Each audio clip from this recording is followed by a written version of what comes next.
അങ്ങനെ ചതഞ്ഞപ്പോഴത്തേക്ക് അത് വലുതായിട്ട് വരുന്നുണ്ട്. ആദ്യമായിരുന്നു ഒരു കുഞ്ഞായിട്ട് അതിലൂടെ തന്നെ വരുന്നത്.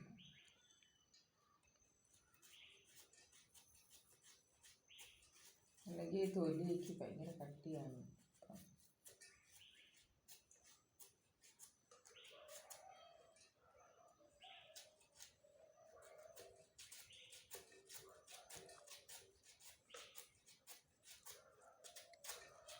രാവിലെ പിച്ചാത്തി തേച്ചിട്ടുണ്ട്.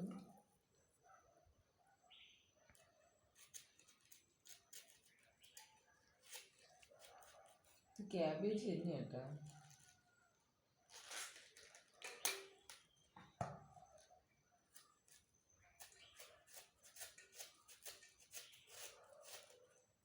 കട്ടി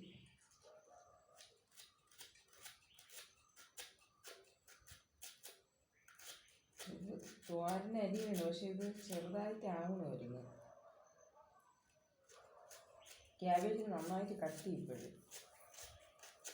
ഇനി എന്നിങ്ങനെ ഇത്രയും കട്ടിയായത് എനിക്ക് ചെയ്തു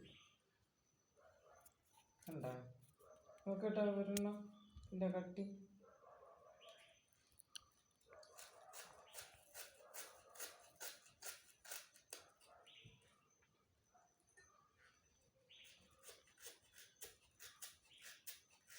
നമ്മൾ പ്ലാസ്റ്റിക് കണക്കിരിക്കും, വ്യാവൂല നന്നായിട്ട്.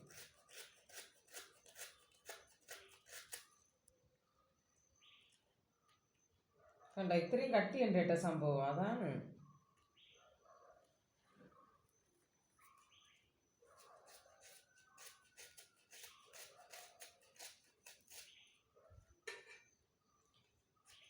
രാവിലെ എല്ലാവരും സാമ്പാർ ഇറച്ചിയൊക്കെ ഉണ്ടാക്കണമായിരിക്കും. നമ്മള് ക്യാബേജ് ഇടുന്നതായിരിക്കും.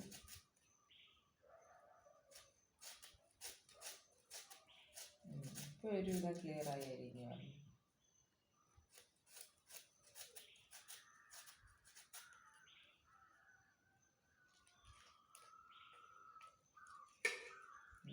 ഇങ്ങനെ അറിഞ്ഞാൽ പോലെയിരുന്ന നേരത്തെ ഇത് ക്ലിയർ ആയിട്ട് കിട്ടുമായിരുന്നു.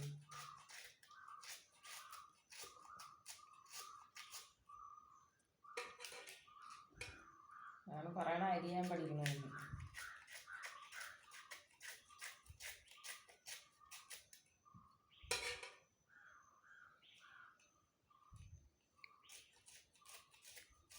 ഈ വീഡിയോ ആദ്യമായിട്ട് കാണുന്നവർ ഫോളോ ചെയ്ത് കാണുക. ഞാൻ ഇത് തോരൻ അരിയണതാണ്.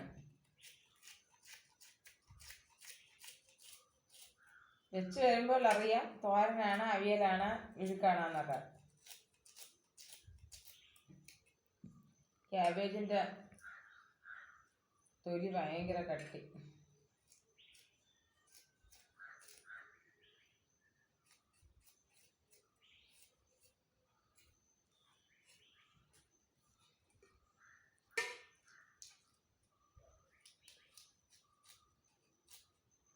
നിങ്ങളിങ്ങനെയാണ് തോരൻ അരിയണേന്ന് അറിഞ്ഞൂടാ.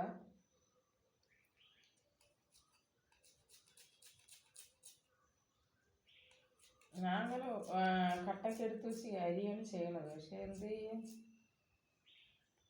നന്നായിട്ട് കട്ട് ചെയ്ത്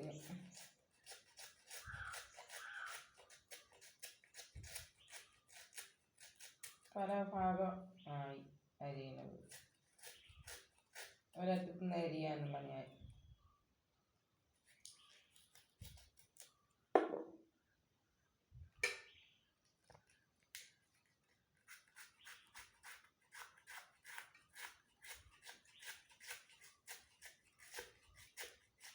വലുതായി. മാക്സിമം ചെറുതായിട്ട് അരിയാൻ ശ്രമിക്കുന്നതാണ്, പക്ഷെ എന്ത് ചെയ്യാൻ വലുതായി പോണു.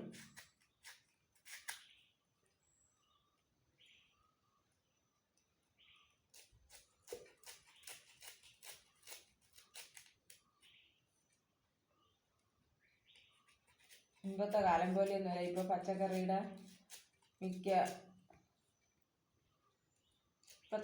മിക്ക സാധനങ്ങൾക്കും തൊലിക്ക് ഭയങ്കര കട്ടിയാണ്, വേവാൻ താമസമാണ്. ചെറുതായിട്ട് അരിഞ്ഞിട്ടില്ലെന്നുണ്ടെങ്കിൽ